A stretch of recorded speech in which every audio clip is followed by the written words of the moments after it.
भाई सज्जनों,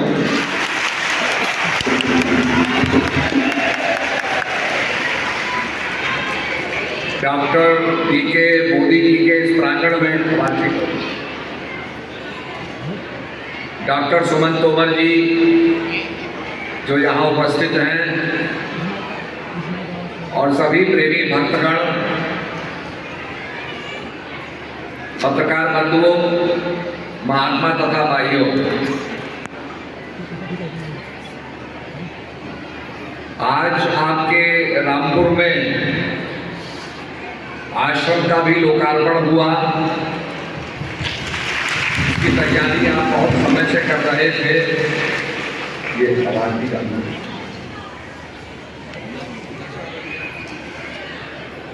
और सभी प्रेमियों को यहाँ सत्संग लाभ भी मिल रहा है, जिसके लिए हमारे शास्त्रों के अंदर कहा गया, बड़े भाग्य पाइए सत्संगा, बिन प्रयास हो तो भवभंगा, कि सत्संग की प्राप्ति बड़े भाग्य से होती है और बड़े भाग्य से ये मनुष्य का शरीर भी प्राप्त होता है। तो आप एकाग्र चित्त से सुनेंगे।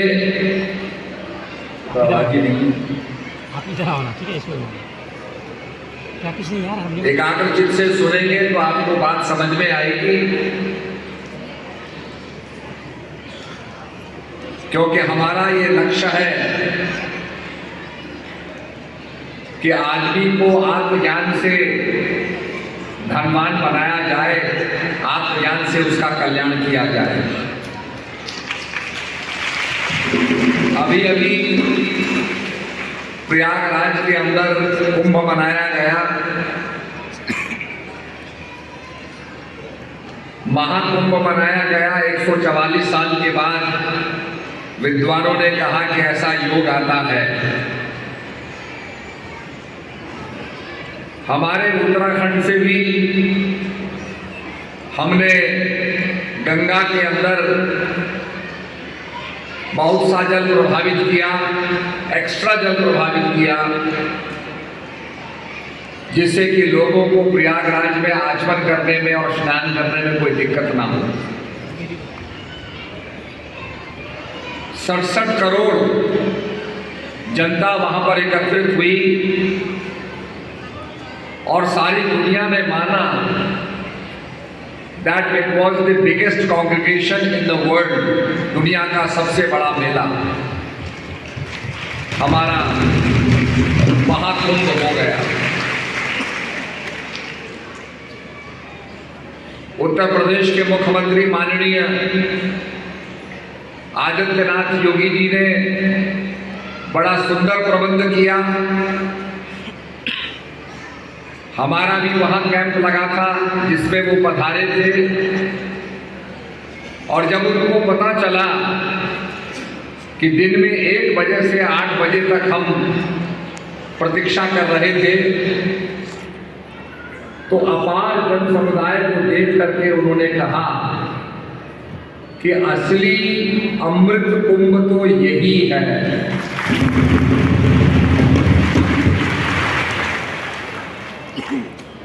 थोड़ी आवाज है वो कर रही है, इसको थोड़ा ठीक कर सकते हो करके देखो।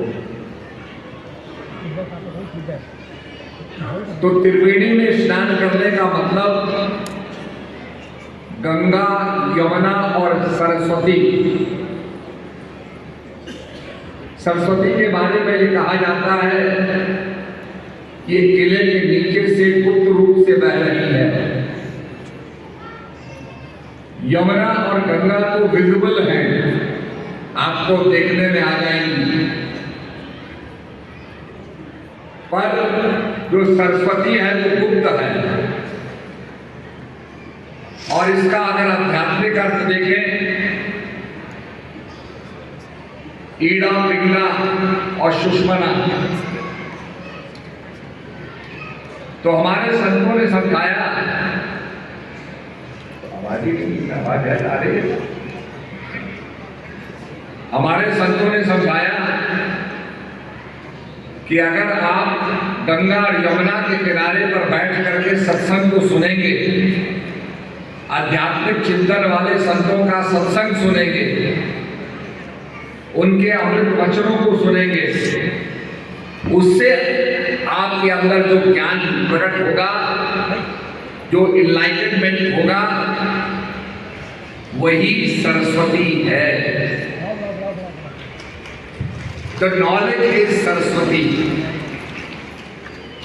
ज्ञान ही सरस्वती है। तो ये बात तब समझ में आती है जब हम महापुरुषों के वचनों को सुनते हैं, सत्संग को सुनते हैं। सुन समझहि जन मुदित मन, मज्जहि अति अनुराग, लह चार फल अछत तनु, साधु समाज प्रयाग। साधु संतों का जो प्रयागराज है, जिसको तुलसीदास जी महाराज ने कहा ये जंगम तीर्थ है। राम भक्ति जहां सुर सरि धारा, सरसई ब्रह्म विचार प्रचारा। महापुरुषों का तो जंगम तीर्थ होता है, चलता फिरता प्रयागराज होता है। तो जहां जहां महापुरुष जाते हैं, ज्ञान की रोशनी देते हुए जाते हैं, प्रकाश करते हुए जाते हैं, अज्ञान को समाप्त करते हुए जाते हैं, और जो ज्ञान के इच्छुक होते हैं। कथा यह आती है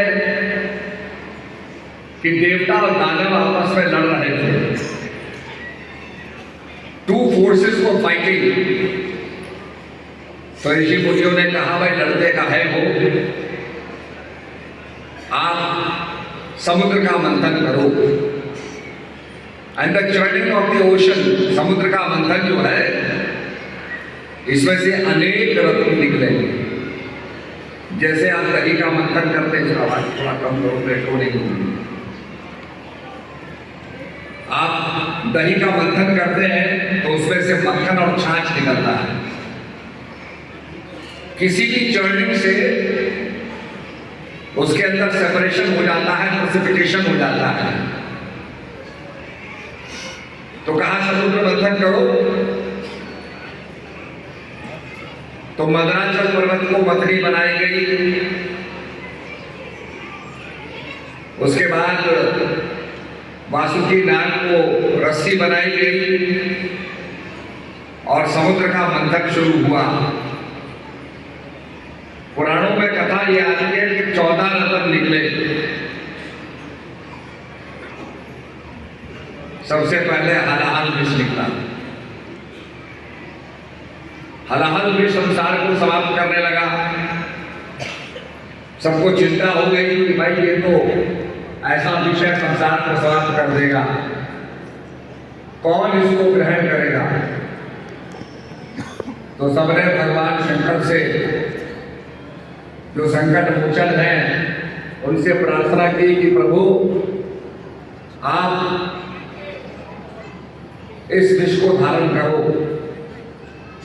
शंकर जी ने भी विष को ग्रहण किया, पर गले से नीचे नहीं उतारा, और इसलिए उनका गला नीला पड़ गया, तो उनको नीलकंठ कहते हैं। उसके बाद कई रत्न निकले और अंत में निकला अमृत। जब अमृत निकला तो देवता दानवों में झगड़ा शुरू हो गया कि हम इसको प्राप्त करें, हम प्राप्त करें।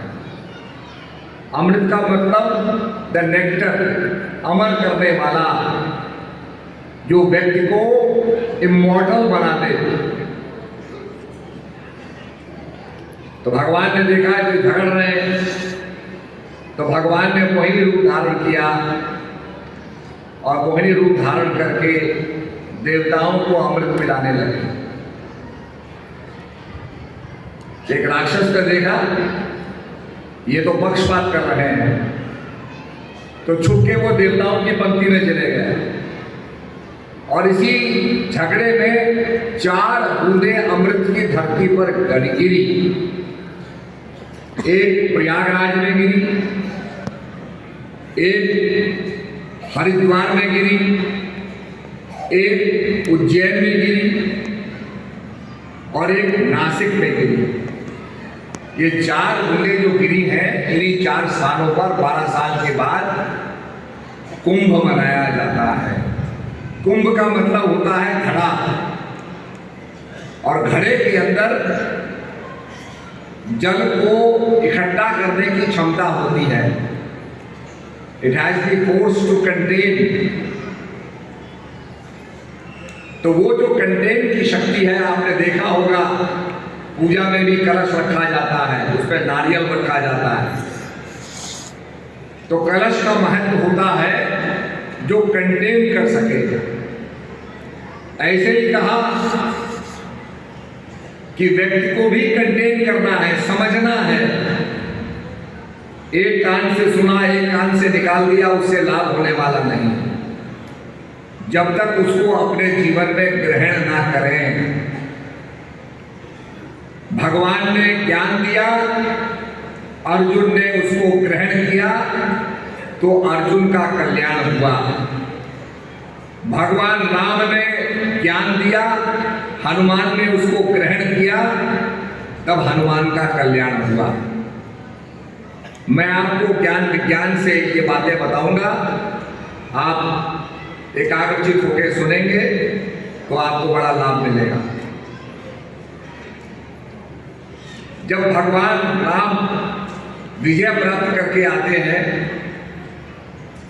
तो भगवान को पता था कि हम एक भी दिन अगर विलंब हो जाएगा तो भारत अपने प्राणांत कर देंगे, प्राणों को त्याग देंगे। क्योंकि भारत ने कहा, प्रभु 14 साल की समाप्ति के बाद आप विलंब नहीं करेंगे, तत्काल आप लौटेंगे। भगवान लंका की तरफ से भगवान ने विजय प्राप्त की। अब लंका से एक दिन में कैसे आ जाएं? तो सोचा गया भाई पुष्पक विमान का उपयोग करो। आजकल लोग समझते हैं साहब ये तो अंधविश्वास है, कहानियां हैं, कथाएं हैं, मनगढ़ंत कथाएं हैं। पर आप ये देखिए कि पुष्पक विमान का फॉर्मुलेशन, पुष्पक विमान के बारे में जो उसकी कथा है, उसकी जो पूरी व्याख्या है, उसको समझिए। तो भगवान ने उस विमान का उपयोग किया, और विमान की विशेषता ये थी कि अपने स्वामी की इच्छा पर चलता था। बहुत से लोग इसको मानते नहीं थे कि भाई ये कैसे होगा कि आदमी की इच्छा पे चले। आज क्या हो गया, हम जब सोफिस्टिकेटेड प्लेन्स को देखते हैं तो उसके अंदर बताया जाता है कि साहब आप कंप्यूटर पे रेखांश और अक्षांश डाल दो, लैटिट्यूड और लॉन्गिट्यूड डाल दो, तो ये प्लेन अपने आप चलेगा। ऑटो पायलट कहते हैं उसको। ऑटो पायलट माने ऑटोमेटिकली पायलट हो जाता है, स्वचालित, और ये जहाज वहां पहुंच जाता है। बहुत से पायलट मैनुअल लैंडिंग करते हैं, अपने ज्ञान को बढ़ाने के लिए अपने आप लैंडिंग कराते हैं। बहुत से बटन दबाते हैं तो ऑटोमेटिक लैंडिंग हो जाती है। तो ऑटोमेटिक लैंडिंग का मतलब, ऑटो पायलट का मतलब स्वामी की इच्छा पे चलने वाला। इसका भी आज स्पष्टीकरण हो गया। तो कहने का मतलब यह है कि भगवान उसका उपयोग करते हैं वानरों के साथ लेकर के, और सब अयोध्या लौटते हैं। लौटने के बाद जैसे आप लोग सत्कार करते हैं, समारोह करते हैं, अभिनंदन करते हैं, ऐसे भगवान ने एक सभा बुलाई, सब नागरिकों को बुलाया एक मैसेज देने के लिए। तो भगवान कहते हैं, और रहूं 100 गुप्त मत, सभी कहूं कर जोर, शंकर भजन बिनहि नर पावे, भक्त न पावे मोर। कि मैं लोगों को एक गुप्त मत बताना चाहता हूं, और वो गुप्त मत क्या है कि शंकर भजन बिनहि नर भक्ति न पावे मोर। बिना शंकर के भजन के कोई व्यक्ति मेरी भक्ति नहीं पा सकता। अब वो शंकर भजन क्या है? हमारे दरबार में एक महात्मा जी थे, रामायणी की, और पहले वो कथा करते थे। इतना रामायण कंठस्थ थी, आप चौपाई की शुरुआत कीजिए वो पूरी चौपाई बोलते थे, सारी चौपाइयां उनको बिल्कुल बाय हार्ट याद थी। तो एक दिन एक प्रेमी ने कहा कि रामायणी जी, भगवान अयोध्या लौटे और भगवान ने कहा कि और हूं 100 गुप्त मत। सबसे हाथ जोड़ करके नम्र निवेदन किया विद ग्रेट ह्यूमिलिटी कि एक गुप्त मत, गुप्त माने होता है छुपा हुआ, जैसे आपका OTP आता है ना, वो आप ही को आता है, दूसरे को नहीं आता, तो वो गुप्त हो गया। आपके मोबाइल फोन में जो OTP आएगा वो आप ही को पता चलेगा, दूसरे को पता नहीं चलेगा, दैट इज सीक्रेट, वो गुप्त है। और आपके पास कोई कोड है वो आप ही को पता है, दूसरे को पता नहीं है। इसलिए लोग कहते हैं अपना OTP किसी को मत बताओ, वो गुप्त है। तो भगवान राम कहते हैं और हूं 100 गुप्त मत, सभी कहूं कर जोर, हाथ जोड़ करके विद ग्रेट ह्यूमिलिटी, बड़ी विनीतता के साथ, विनम्रता के साथ, शंकर भजन विनही न, बिना शंकर के भजन के भक्ति न पावई मोर, मेरी भक्ति नहीं पा सकता। कितनी बात बड़ी भगवान ने कही, एक रहस्य बताया। और भगवान शंकर क्या कहते हैं, उमा कहूं मैं अनुभव अपना, सत्य हरि भजन जगत सब सपना। संसार में क्या है, हरि भजन सत्य है और सारा जगत स्वप्नवत है। जब नारद जी ने पार्वती से पूछा कि माता जी, ये भगवान शंकर के गले में ये जो अनेक कंकाल हैं, अनेक रुंड मुंड की माला पहने भगवान हैं, ये किसके सिर हैं, किसके कपाल हैं? तो पार्वती से रहा नहीं गया, जानना चाहती थी। नारद जी ने तो ट्रिगर कर दिया, उत्सुकता बढ़ा दी, तो पूछती है। तो भगवान हंस करके कहते हैं, पार्वती ये तुम्हारे ही सर हैं, तुम्हारे इतने जन्म हुए और जिस जन्म में तुम आई उन्हीं जन्मों का जो सर है उसकी माला मैंने बनाई थी। जब भगवान राम जंगल जंगल सीता जी को खोज रहे थे, जानकी को खोज रहे थे, प्रभु छुप करके दर्शन कर रहे थे, सती के अंदर शंका पैदा हुई कि मेरे स्वामी राम जी का दर्शन कर रहे हैं और राम जी तो कंदराओं से पूछ रहे हैं, वनस्पतियों से पूछ रहे हैं, तुमने जानकी देखी है, ये क्या है? ये तो भ्रमित है। तो अपनी शंका के निवारण के लिए वो जानकी जी का रूप बनाती है, सीता का रूप बनाती है और सीता का रूप बना करके राम जी के सामने आ जाती है। राम जी देखते हैं, हंसते हैं और कहते हैं, माता जी प्रणाम, बोले शंकर कैसे हैं? और जब ये बात कही तो सती को बड़ी शर्म आ गई कि मैंने तो बहुत बड़ा अपराध कर दिया, ये तो जानते हैं कि मेरी वास्तविकता क्या है, भोले शंकर की बात कर रहे हैं। कैसे हैं भोले शंकर?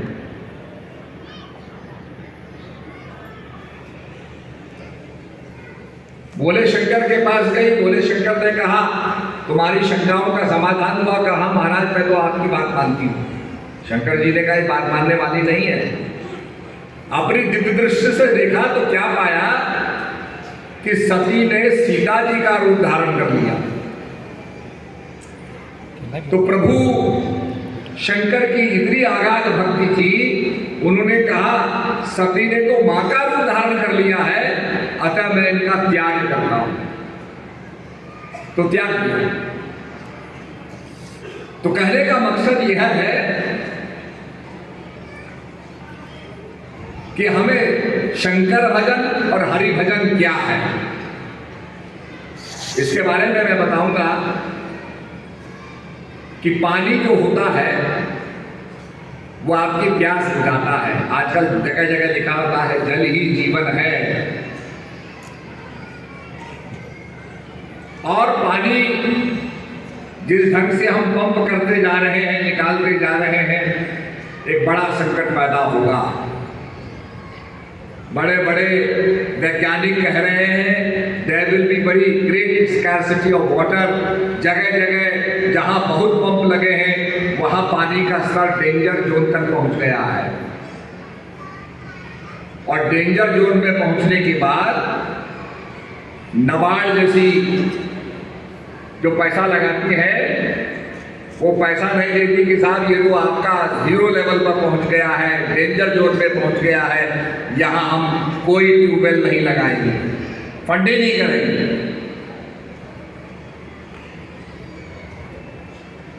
ग्लोबल वार्मिंग से हमारे ग्लेशियर पिघलते जा रहे हैं।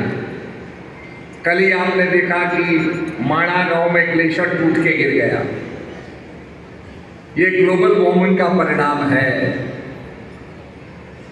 और हमारे पुराणों में जो कथाएं हैं वो कहते हैं कि जब जब अनाचार होता है, भगवान पृथ्वी का अंत करना चाहते हैं तो जलमग्न कर देते हैं। जलमग्न का मतलब क्या हुआ? Global warming. ग्लोबल वार्मिंग से इतना बर्फ पिघलता है कि पृथ्वी में पानी पानी हो जाता है, पृथ्वी जलमग्न हो जाती है। तो उसकी कथा आती है कि पृथ्वी जलमग्न हो गई। भगवान मनु महाराज के पास आते हैं और कहते हैं कि मैं मत्स्य अवतार लेकर के तुम्हें बचाऊंगा। ये कथा आती है।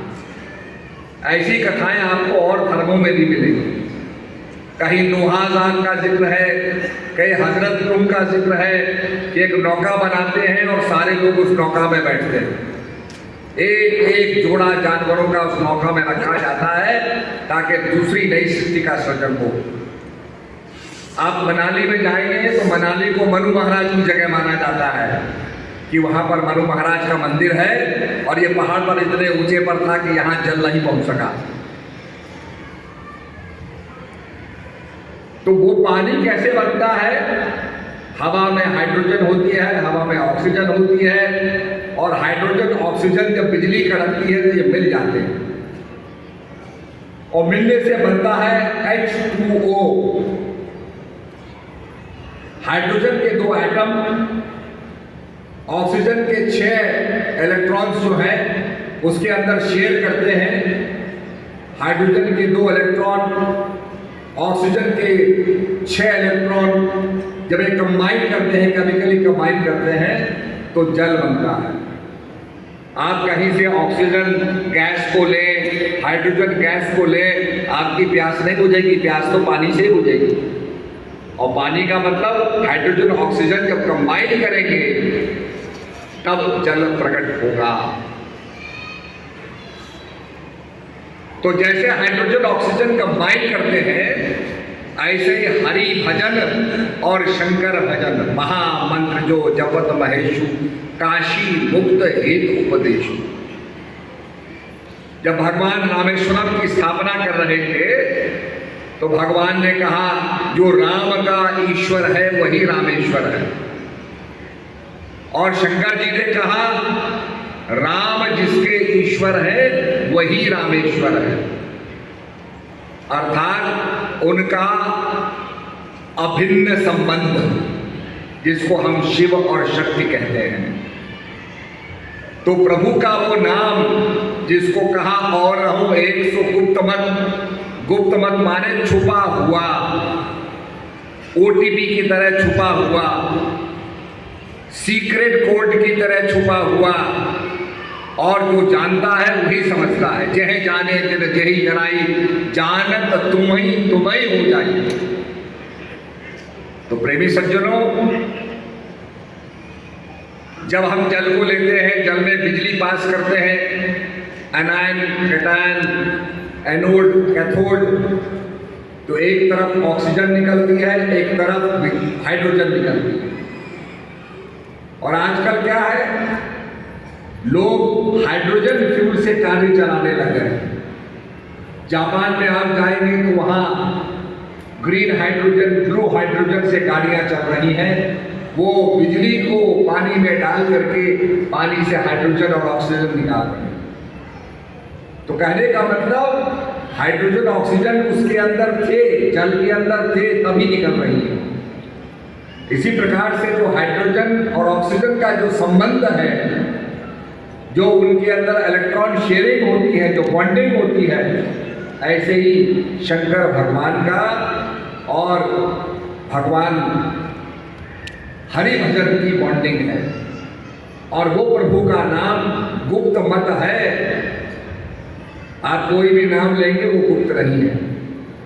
भगवान के सहस्त्र नाम होते हैं, हजारों नाम होते हैं जिनसे भगवान का अभिषेक किया जाता है, वो गुप्त नहीं है। तो इसलिए कहा बंदो गुरुपद कंज कृपा सिंधु नर रूप हरि महामोहतम पुंज जासु वचन रवि कर निकर